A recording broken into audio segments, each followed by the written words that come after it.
Hello, everybody. So, welcome to this module on communication as a part of the smart grid technologies. So, as it is announced last week, so your class is split in two groups. The first group is for advanced, for those who has already had a similar computer networking course. And they are currently taking a lecture with Professor Jean-Yves Bodek on advanced topics of computer networks. And the other group is you, for those who have not had previously any course about TCP-IP networkings or computer networkings. And I will be with you for throughout 5 hours. So 3 hours for today and the first 2 hours of next Monday lecture. So I will give you a crash course on TCP/IP networkings, and also Stefan will be with us to answer your questions on Zoom chat.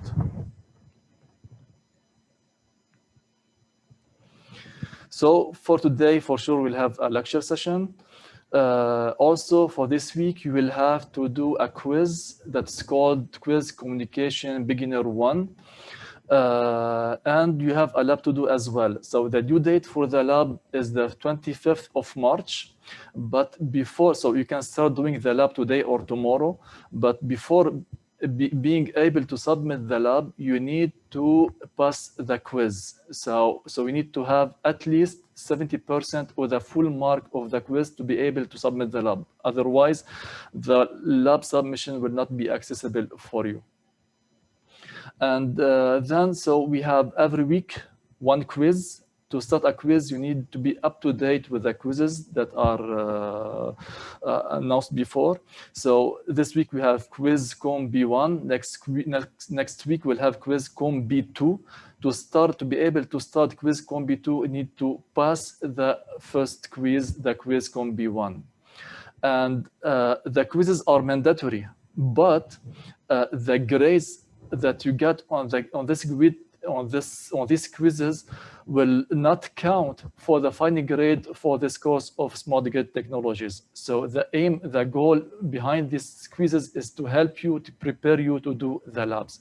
But the grade does not count for the final grade of smart grid technologies, but they are mandatory.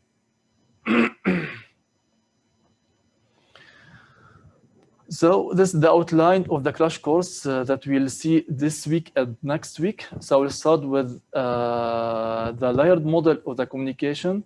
Then we'll go throughout the architecture of the communication system.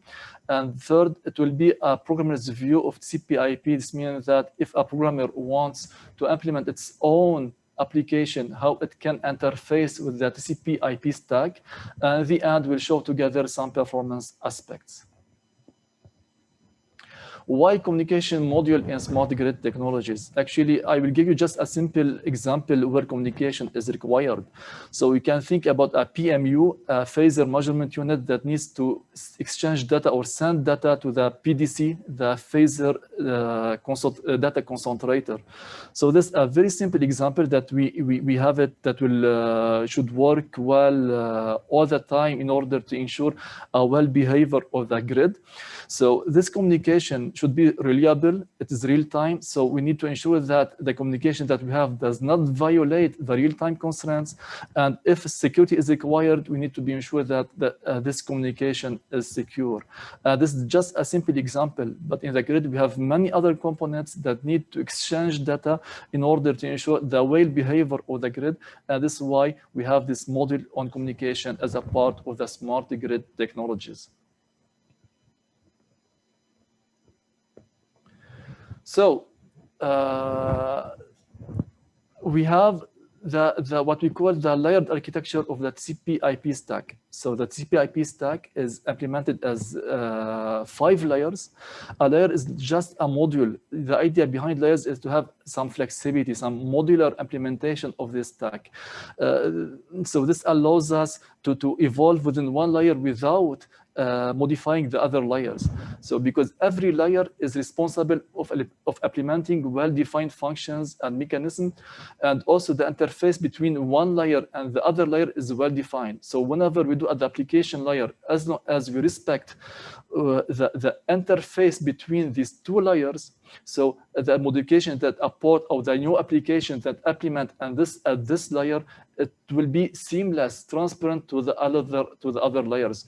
The same thing for the transport layer or network layer.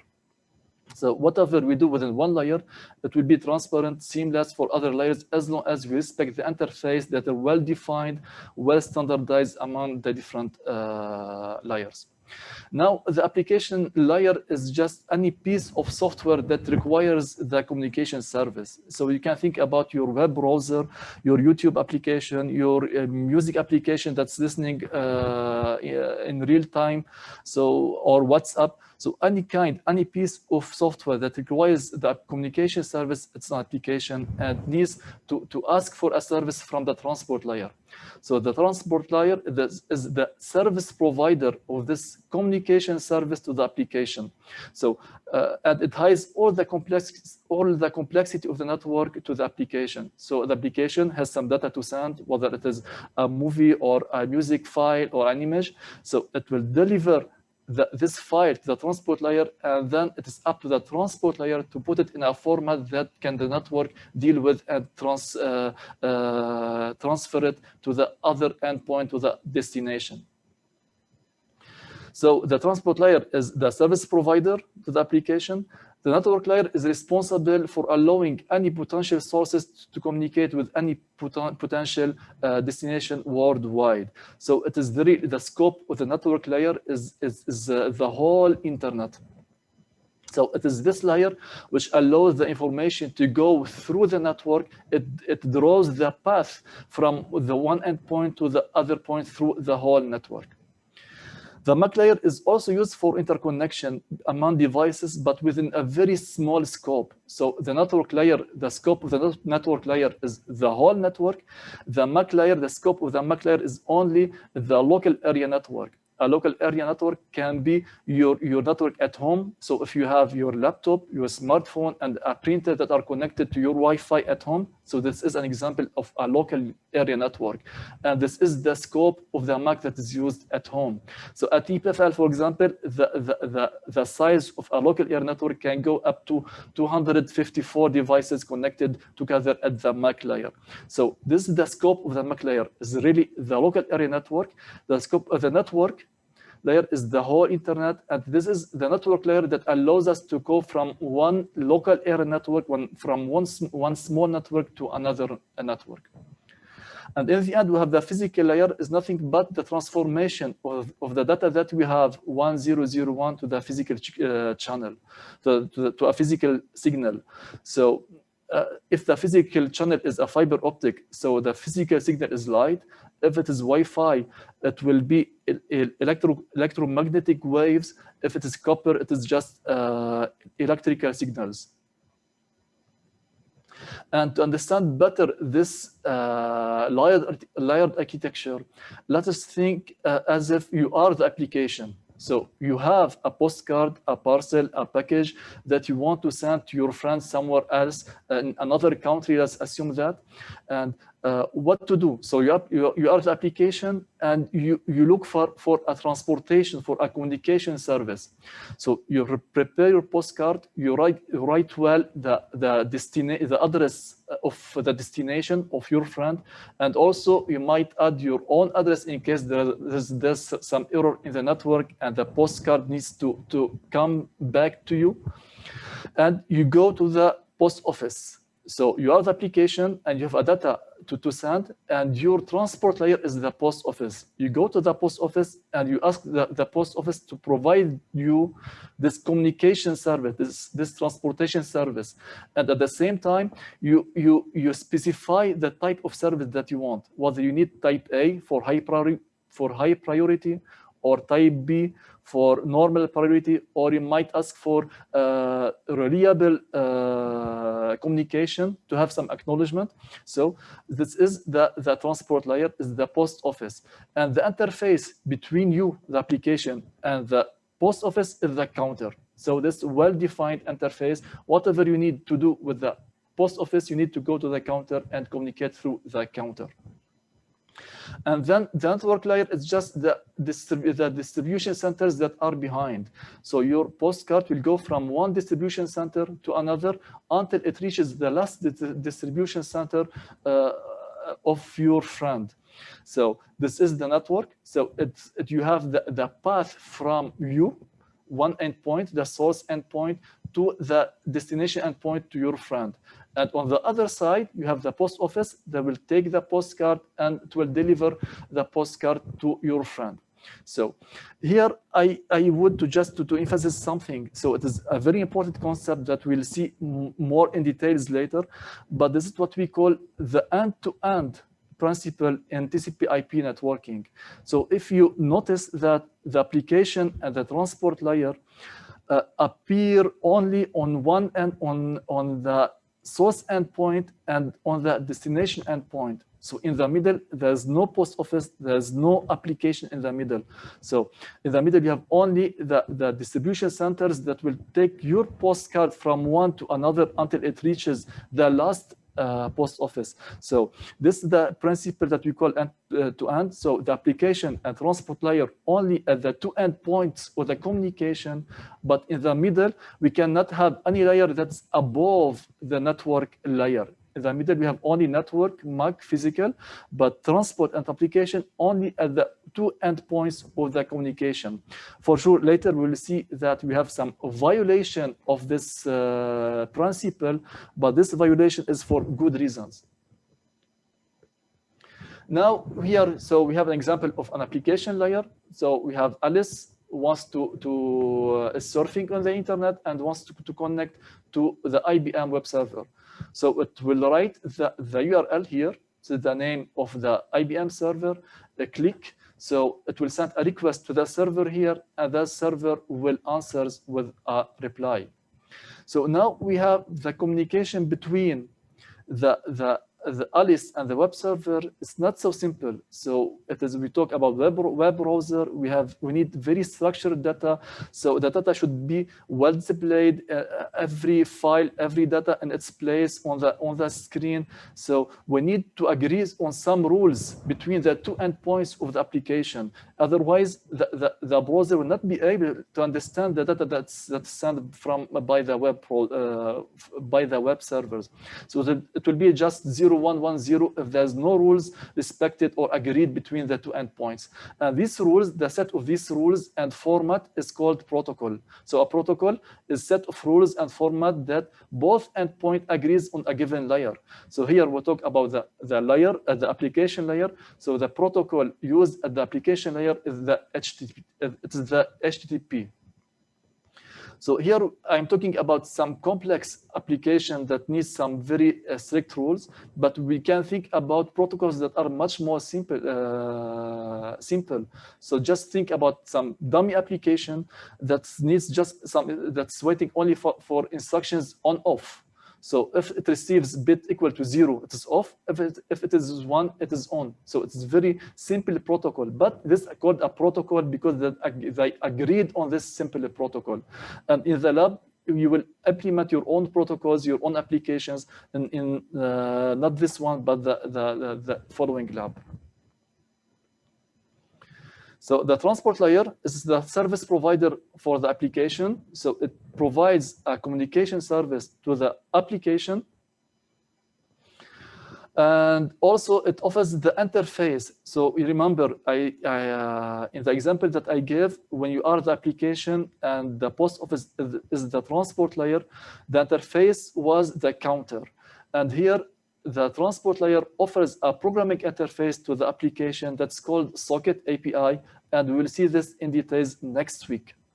And also, so as a service provider, it hides all the complexity of the communication to the application. So the application does not see anything of the complexity of the network. It just delivers the data to the transport layer, which will put the data in a format that can be transferred into through the network.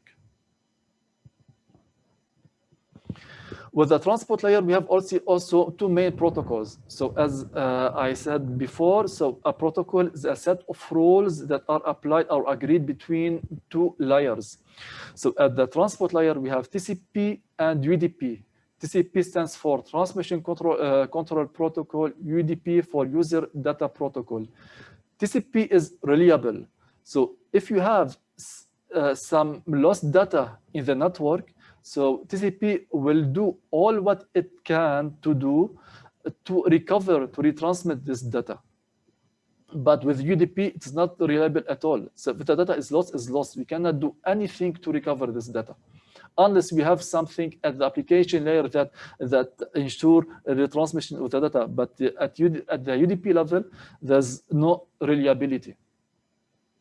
Also with TCP, it offers a stream service. So when data goes through TCP, TCP will ensure that this data will be received the same sequence as with the same sequence as it was sent. So it will keep the same order of the data. But with UDP, we don't have this guarantee. We don't have this guarantee. The data might arrive out of sequence to the destination. And one thing more, with TCP, the unit of information is a byte. So the application delivers the file to TCP, and it's up to TCP to apply some kind of packetization on this data. So it's TCP which decides how many packets we need to divide, to segment, to packetize this file. With UDP, it's not the case anymore. With UDP, so the application provides a file or a piece of data to UDP, and UDP put all this data together within one segment and send this data into the network. So the application decides which kind of service it needs, whether it needs TCP or UDP based on the requirements, the specifications that it requires for its communication. So which is better, transport protocol for real-time PMU streaming? So this is a question for you, and now it's the time for the first poll.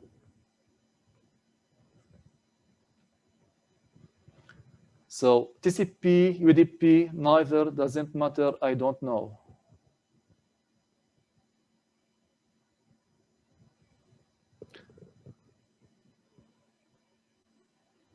Okay, the poll will close in 5 seconds.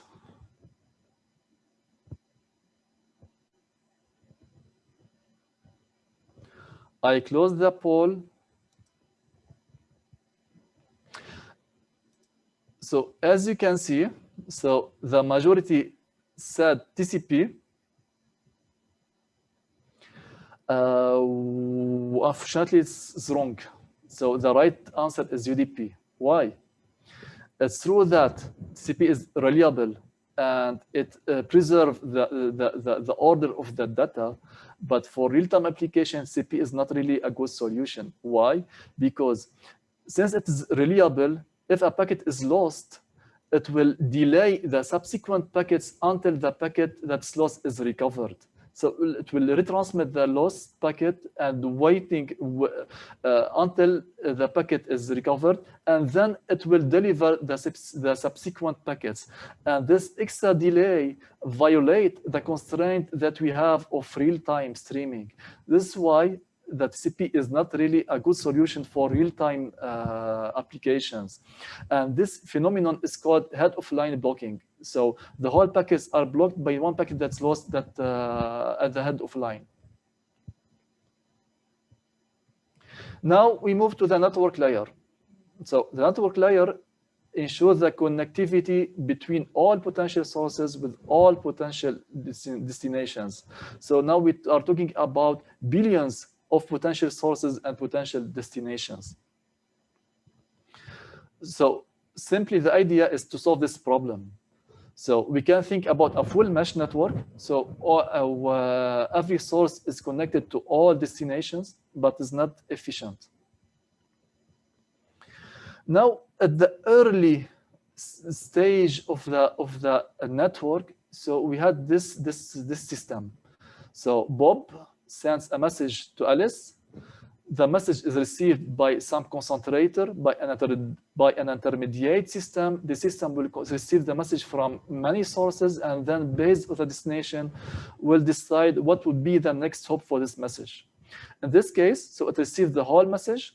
Once it recovered the message, it will decide, okay, now it's time to forward the message to this next intermediate system. The same thing, the message here is restored, and then it is forwarded to the next hop, and finally it will receive to Alice. Now, this mechanism is called store and forward. So we wait until we receive the whole file, the whole message, and then we forward it to the next hop. But nowadays, the internet is not based on store and forward, it's based on packet switching. What does this mean? So the file, which might be 1 gigabyte or less or more, so it is divided into much smaller packets. And these packets travel through the network separately. So every packet, it's like a postcard with a source and destination address. So it can travel independently from the other packets belonging to the same file. And at the endpoint, at the destination endpoint, these packets are put together to restore the file. And in the end, the file will be delivered to the application. So this is what we call packet switching. So this is another example. We have again Alice, we have Bob and Alice, but now we have in a modern system. The boxes in the middle, we call them routers. So,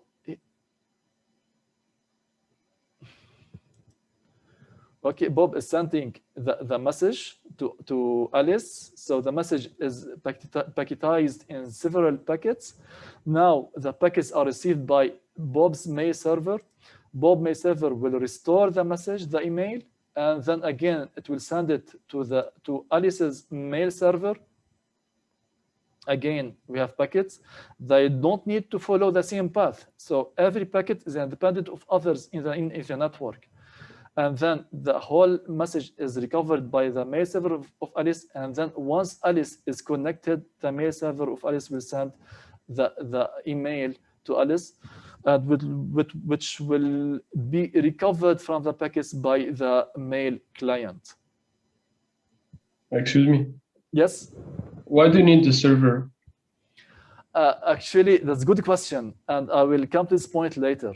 So this one violation of the end-to-end principle that I mentioned at the beginning, and this for good reason. If I want just to answer quickly to this question, assume that Alice is not connected. What will happen with the email? Assume that Bob will send the message directly to Alice, but Alice is not connected. What will happen? So the message will go nowhere because there's nobody to receive the message. It will be lost. But this architecture based on mail server is a way to give some kind of availability of mobility to Alice. So it can connect whenever she wants without losing the messages. And it is the same example as that you have with WhatsApp. So when you send a WhatsApp message to your friend, so you can know whether the message has reached your friend or not. If you have one check mark, this means that the message is still on WhatsApp server. Has not reached yet your friend. When you have two check marks, this means that the message has reached your friend. If your friend is not connected, the message will stay with the WhatsApp server until your friend connects, and then the message will be delivered to your friend. So you're right, it's a very good question. It violates the end-to-end principle, but it is for good reason. So why packet switching? So the next poll, it reduces buffer required in routers, it reduces the bit error rate, it increases the capacity. I don't know.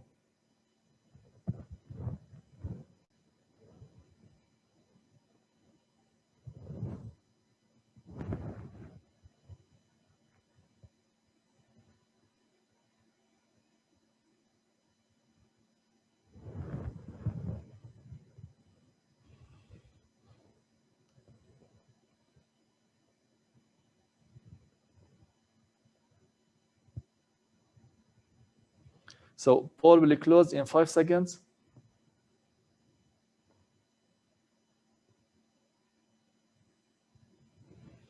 I close the poll.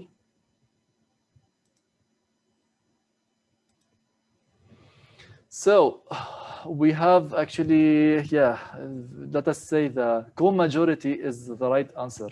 It reduces the buffer required in routers. Let us see this example.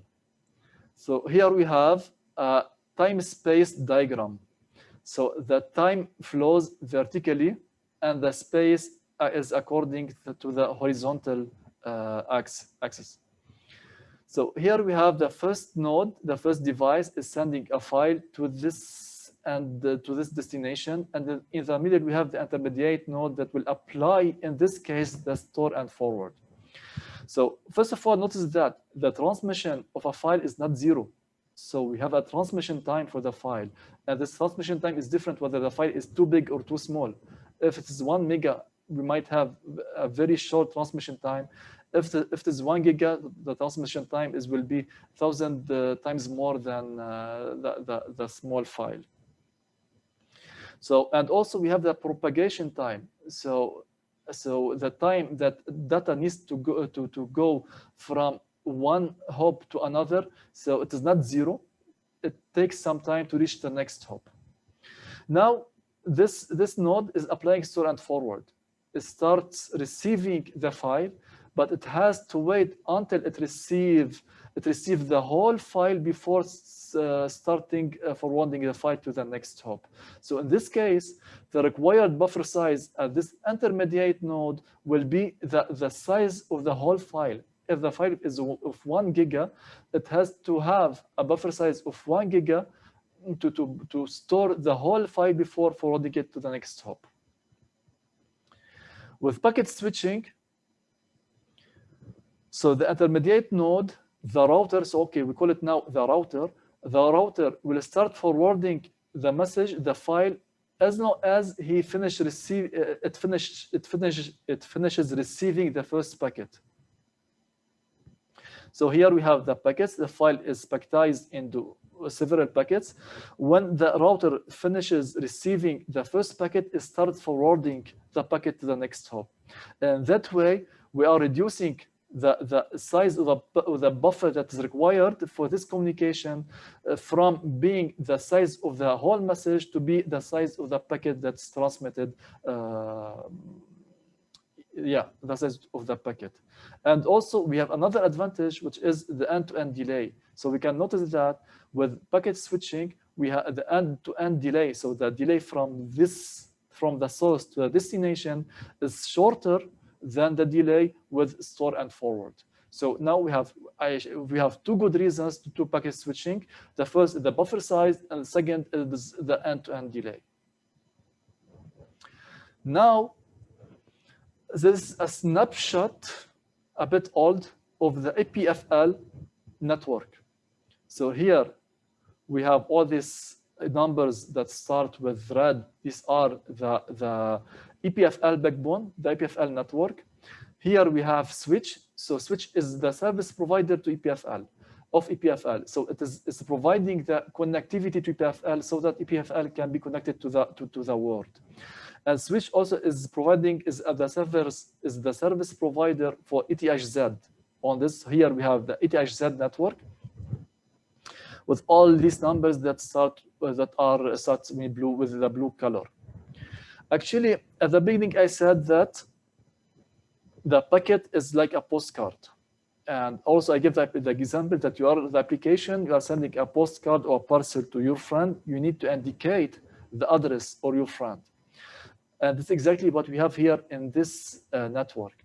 So the addresses with the internet are numbers, are not names. So when we saw that, okay, Alice put IBM.com and she wants to connect to IBM server, this is not really the address that's used beneath in the network. The address we use always is a number. And with IPv4, so the version 4 of IP, because we have version 6 this is what we will see in the next slide.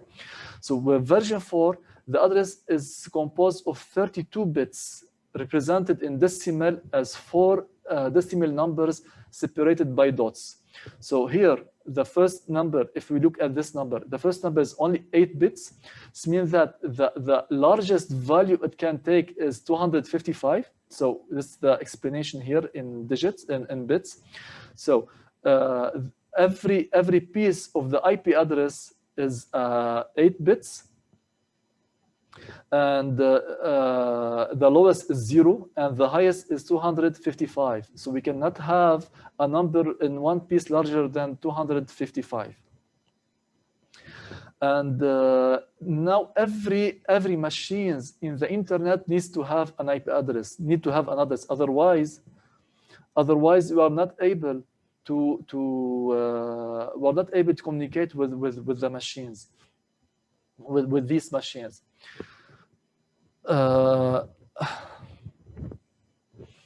But so here we have one IP address. This machine has one IP address. This machine has one IP address. But if we look at this router, it has 2 IP addresses. Why? Actually, because the IP address identifies an interface on the machine. So this router is connected to two different local area networks, two different networks through 2 interfaces. One interface on this LAN, another interface on this LAN. So this is why it has one IP address per interface. So this means that one device can have more than one IP address that identifies the different interfaces it has. And also, just to understand a bit this network, so these boxes are routers, and here we have the local area networks. So these machines are connected directly together on the same network, on the same local area network. So in the middle, we have some switches that are invisible here. The same thing. So here we have one local area network. Here we have another local area network. Here we have also a third local area network, and so on. And the communication between one local area network to another should go through a router. Here, because the scope of the MAC is limited to this local area network, to go from one local area network to another, we need to cross the router, and the router acts at the network layer, the third layer that we saw at the beginning, which ensures the interconnection among the different local area networks. And we'll see this later in more details. Also, we noticed things. So we said every machine has to have an IP address. If the machine has more than one interface, it has to have one IP address per interface. And now we notice that we observe that all EPFL addresses start with the same number. The red numbers, 128, 178, 128, 178. Why? Actually, because the IP address is structured. So these numbers are bought, are reserved by EPFL. So any number, any IP address that starts with these numbers, we know that it belongs to EPFL. And this makes the life of switch much easier, because switch, it will forward all packets that are destined to EPFL, but instead of trying to match the whole IP address, all what it needs to do is to look at the first bytes of the IP address. If there's a match with 128, 178, it knows that this IP address belongs to EPFL. It will forward to EPFL, then it's up to EPFL to forward the packet to the right destination within EPFL. So IP address is structured. Now I show you the prefix that is bought by EPFL, but also we have another kind of prefix is with adding the third byte. So the third byte here is shared among all the devices that belong to the same LAN at EPFL. So here we have 71, 71, 71 is the same LAN. Here the same, we have 15, 15, 15, it is the same LAN, and so on. So in general, we can say that an IP address we have 2 parts of the IP address. We have the part that identifies uniquely the LAN to which the device is connected, and we have the part that identifies the machine, the device on the LAN. So here, the LAN prefix, the local area network prefix is the 128.178.71, and the device number within this LAN is the 34. But okay, so to summarize, so the IP address is structured at many levels. So here we have that 128.178 identifies the IPFL. Now the first byte identifies uniquely the IP, the LAN worldwide. But be careful, so the network prefix does not need to be a multiple of 8 and does not need to be 3 bytes. So we might have a network prefix of 13 bits or 11 bits or 10 bits, but in the case of EPFL, we have this structure. Now, yeah, I said that we have IPv6 and IPv4. So IPv6 is over the address space is 30 bits, so which 32 bits, which corresponds to around 4 millions of unique IP addresses. 4 millions unique IP addresses does not even cover the smartphones that we have in Switzerland. So IPv4 is exhausted. We don't have any more IPv4. This is why we need to change to have a larger address space. This is why we created IPv6, which is over 128 bits. So, and we have enough addresses for all machines that we can have now and the future for tens of years. So we don't need to worry about the address space, the size of the address space that we have. Again, with IPv6, actually is 128 bits. So the IPv6 is structured, is actually represented in chunks of 4 hexadecimal digits. And it consists of 8 pieces, of 8 chunks. So we have 8 pieces. Each piece is of 4 hexadecimal digits. And also it is structured. So here, for example, we have, this is the prefix of EPFL.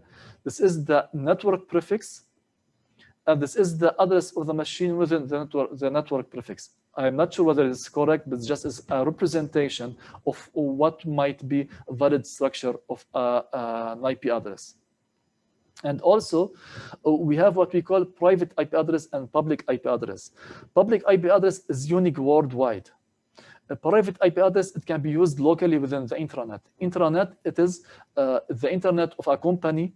So when we have a company, it has computers, printers, other devices, servers that are local that need to communicate with each other locally. So this, we call it intranet. And private IP address can be used only within intranet because they cannot be forwarded on the internet.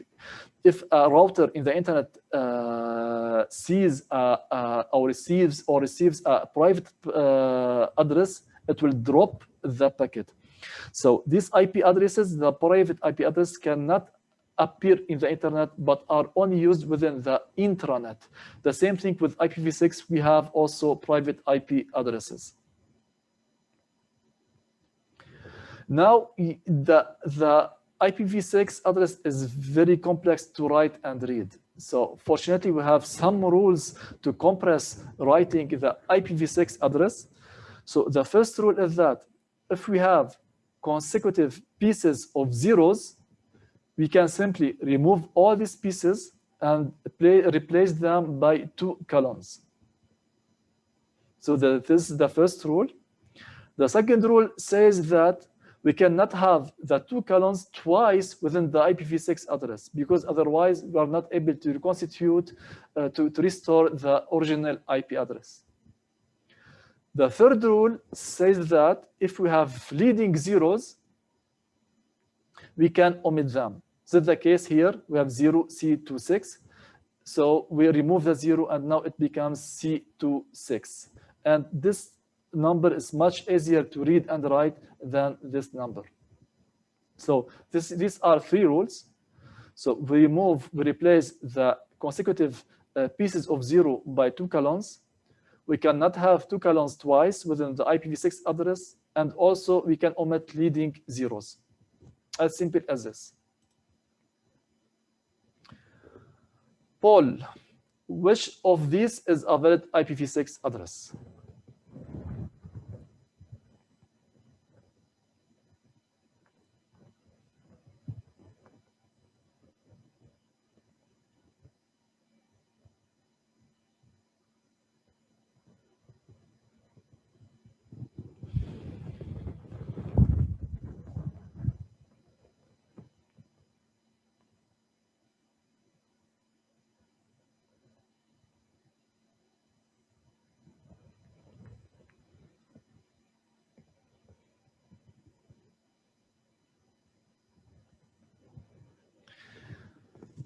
I will close the poll in 5 seconds.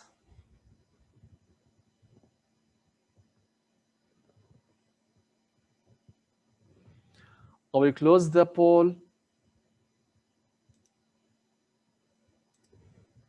And the majority is correct, is right. If you look at the first IP, okay, supposed to be IPv6 address, it composed only of 4 pieces of 4 hexa, or okay, of 4 pieces. And we know that IPv6 is formed of 8 pieces. So it's wrong. And also we don't have any 2 columns to say that, okay, we just removed the zeros. So this wrong. It's not valid. An IP is not a valid IPv6 address.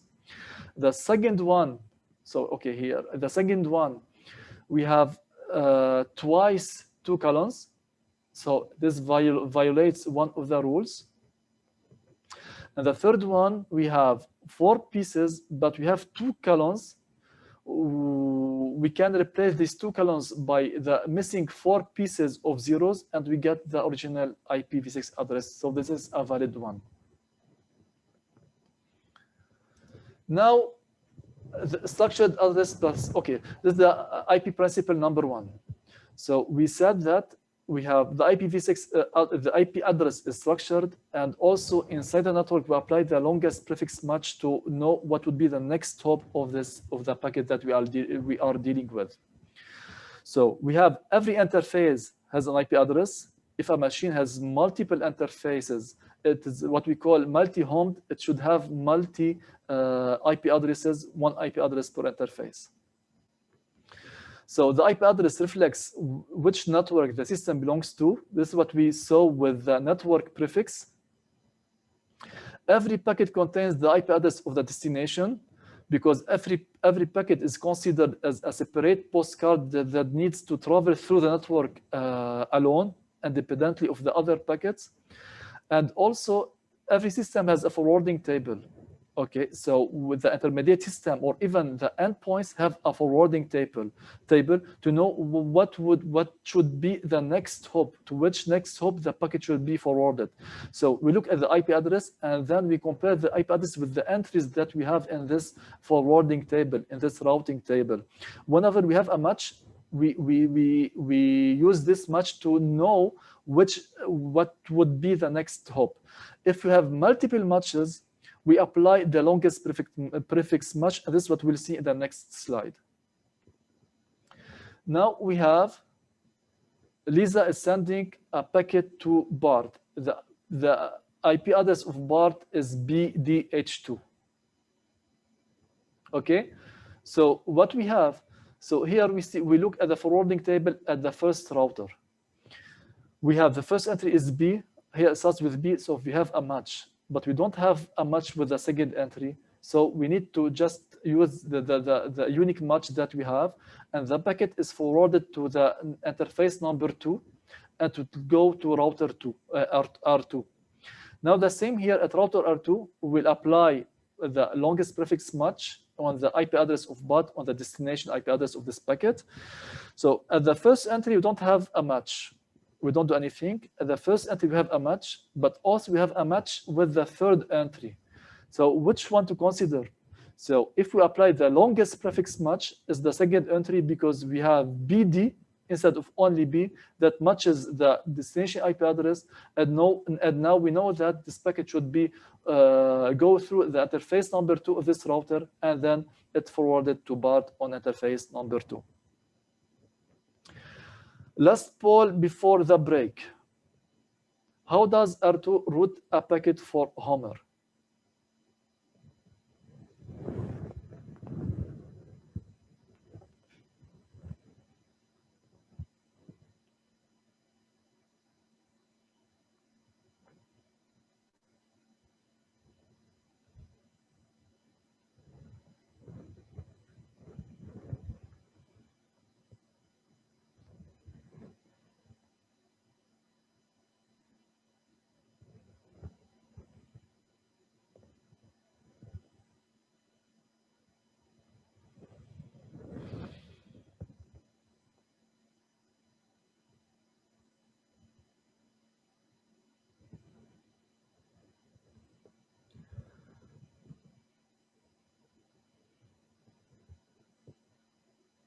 5 seconds.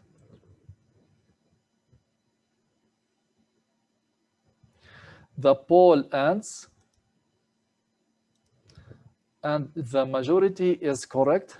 The majority is for the third option by matching the asterisk. Actually, at router 2, we have BCH2. We don't have a match with the first entry. We go to the second. We don't have a match. We go to the third. The asterisks mean anything else otherwise. So if we don't have a match here, we don't have a match here. So otherwise, we send all the packets, they don't match the first two entries to the interface number 3. And that way, the packet will go to the router L3, which will forward it to Homer.